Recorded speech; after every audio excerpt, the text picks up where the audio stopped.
Lords. First of all, I'm very happy to acknowledge and recognise what the government did when it created user empowerment duties to replace legal but harmful, because I do think that they were trying to counter the dangers of over-paternalism and a liberalism that oblige providers to protect adult users from content that allegedly would cause them harm. So at least the new provisions that were brought into this bill have a different philosophy completely. They enhance users' freedom as individuals and they allow them to apply voluntary content filters and freedom of choice on the principle that adults can make decisions for themselves was stated. Now, I'm not doing, in case anyone panics, a philosophical speech. I'm reminding the government that's what you said to us, or everybody. We're getting rid of legal but harmful because we believe in this principle.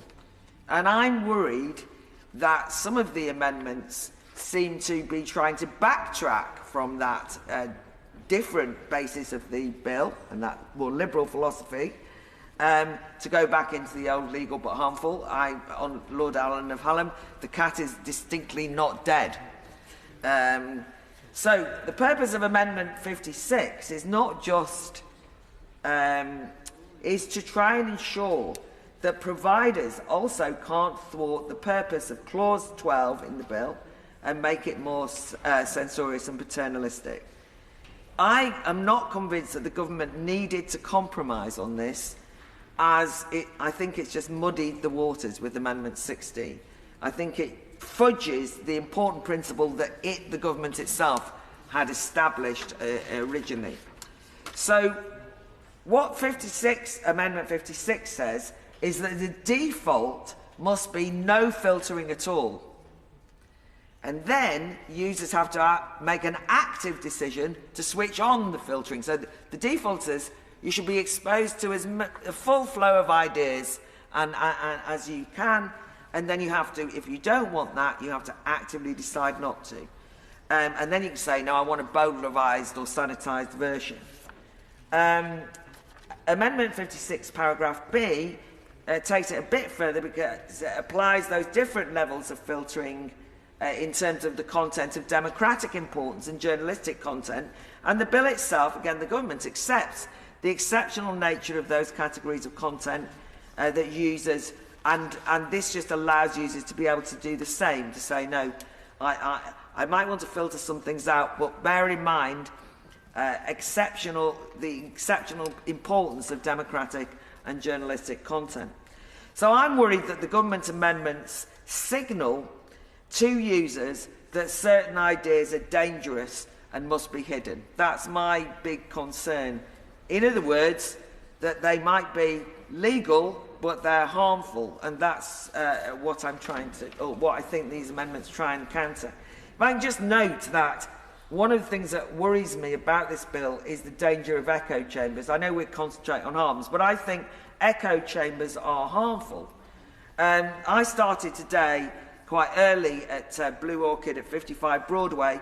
The big crowd of sixth formers are involved in debating matters. I complimented Keir Starmer on his speech on the importance of oracy and encouraging young people to speak. I stressed to all the years 12 and 13 young people that the important thing was that they spoke out, but also that they listened to contrary opinions. They got out of their safe spaces and their echo chambers.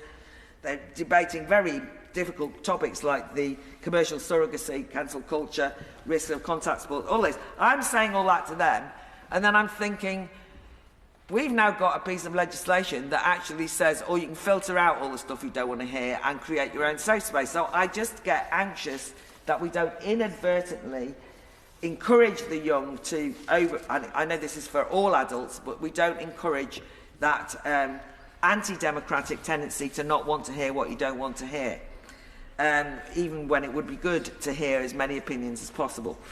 So I also want to press the Minister on this, the problem of filtering material that targets race, religion, sex, sexual orientation, disability and gender reassignment, because I keep trying to raise the problem that I think that it could lead to diverse philosophical views around those subjects also being removed by overzealous filtering. You might think that you know what you're asking to be filtered out. If you say you want to filter out material that's anti-religion, but on the other hand, we don't want to, that you might not mean that you don't want any debates on religious tolerance.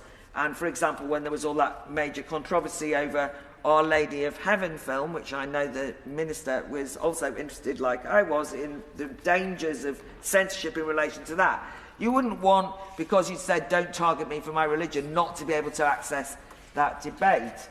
And I do think that there is a danger that we are handing a lot of power to the filterers to make those filtering decisions based on their values when we're not clear about what it is. Because if we look at what's happened with the banks in the last few days, their values have closed down people's bank accounts because they disagree on values.